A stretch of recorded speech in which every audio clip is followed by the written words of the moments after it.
उसने कहा 70 बार माफ कर, उसमें भी 7 आपको मिलेंगे।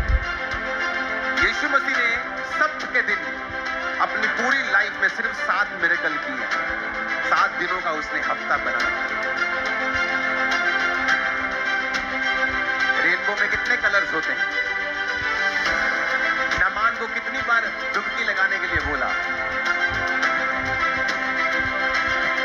यरीहो की दीवार को गिराने से पहले उन्होंने कितनी बार, कितने दिन चक्कर लगाए?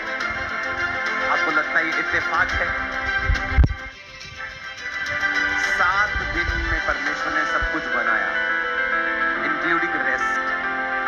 ओके, 6 दिन बनाया और 7वें दिन रेस्ट की। आदमी को 6ठे दिन बनाया,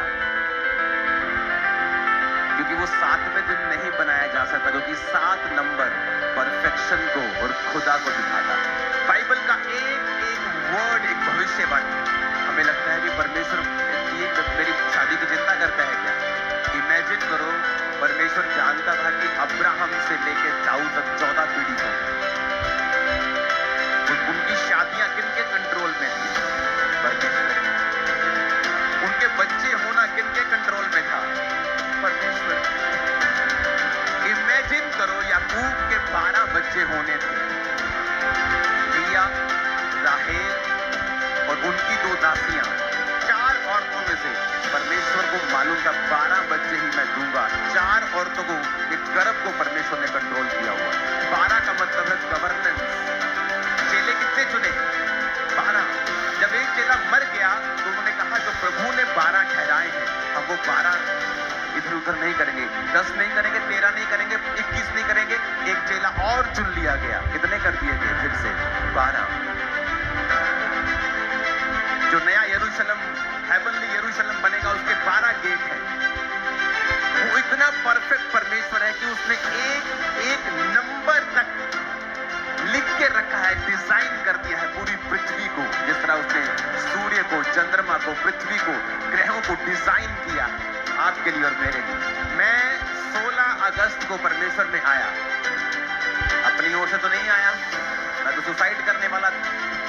जिस रात मुझे बचाया गया, 16 जनवरी को ही मेरी वाइफ मुझसे पहली बार मिली। 16 मार्च को मेरी बेटी पैदा हुई। मेरा जन्मदिन जनवरी को है और मेरा स्पिरिचुअल बर्थडे अक्टूबर को आता है। मेरी वाइफ का जन्मदिन अक्टूबर को है और उसका स्पिरिचुअल बर्थडे जनवरी को आता है। आपको इत्तेफाक लगता है? मैंने मिनिस्ट्री को थर्सडे के दिन स्टार्ट किया और थर्सडे के दिन ही मेरा बेटा पैदा हुआ। आपको इत्तेफाक लगता होगा? लेकिन अब जब मैं अपनी जिंदगी को समझ रहा हूं, जब मैं बाइबल को समझ रहा हूं और अपनी लाइफ को देख रहा हूं, तो मुझे भी मालूम हो रहा है कि सब कुछ परमेश्वर के कंट्रोल में है। कुछ भी इधर उधर नहीं। अगर आप अपनी लाइफ में देखेंगे जो पिछले 5, 10, 20 साल में हुआ, आप देखेंगे कि परमेश्वर ने आपको पूरी तरह से कंट्रोल किया हुआ।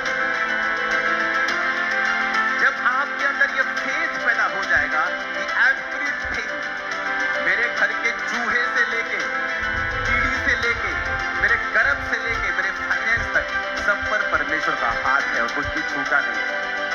सडनली फेथ आपकी लाइफ में आ जाएगा कि मेरा परमेश्वर जो इतना कुछ कर रहा है, जो इतना कुछ कंट्रोल में रखता है, कैसे हो सकता है कि वो इस चीज को छोड़ दे?